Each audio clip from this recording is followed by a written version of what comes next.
संभल के चंदौसी में प्रशासन की कार्रवाई के दौरान चौंकाने वाले खुलासे हो रहे हैं। आज हुई खुदाई में 150 साल पुरानी बावड़ी मिली है। इस बावड़ी के मिलने की खबर आते ही डीएम और एसपी दोनों मौके पर पहुंच गए। बावड़ी 210 वर्ग मीटर में फैली हुई है, जिस पर अतिक्रमण हो चुका था।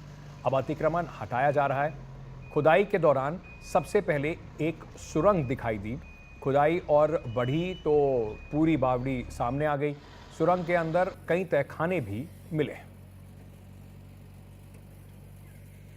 यहाँ जो नॉन चेडे की खतौनी है उसके अंदर 0.040 अर्थात 400 वर्ग मीटर जो एरिया है वो बावली तालाब के रूप में दर्ज है यहाँ पर। और यहाँ बताते हैं कि जो स्थानीय लोग की जो बिलारी के राजा हैं उनके नाना के समय में ये बावली बनी थी।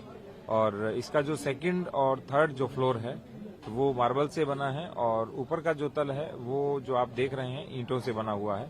और इसमें एक कूप भी है और जो अभी देख रहे थे तो इसमें लगभग 4 कक्ष भी बने हुए हैं। मेरे सहयोगी रणवीर इस वक्त हमारे साथ जुड़ रहे हैं। रणवीर, जिस तरीके से ये पूरी कार्रवाई चल रही है अतिक्रमण हटाने की, एक के बाद एक इस तरह की चीजें मिल रही हैं, तो प्रशासन जिस तरीके से ये चीजें जो मिलती हैं, इस पे अगली कार्रवाई क्या है? Next action, step of action क्या है?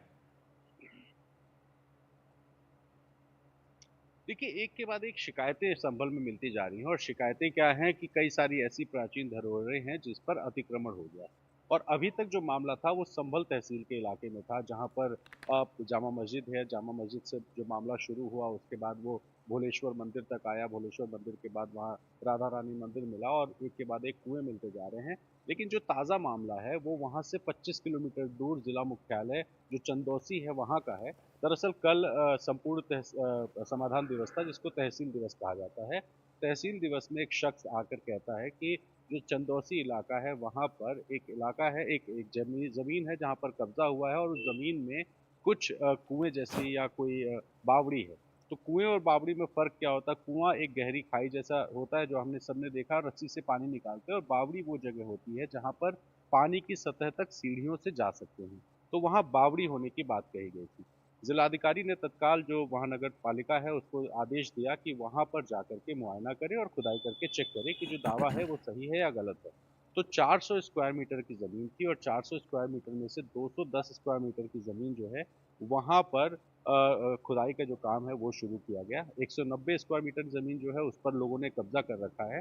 तो ऐसे में जो जगह खाली थी वहाँ पर खुदाई शुरू की गई। और खुदाई जब शुरू हुई तो न सिर्फ एक बावड़ी बल्कि एक कुआं और उस इलाके में 4 कमरे भी मिले हैं। और इसके बाद यहाँ एक वारिस भी आ गई है।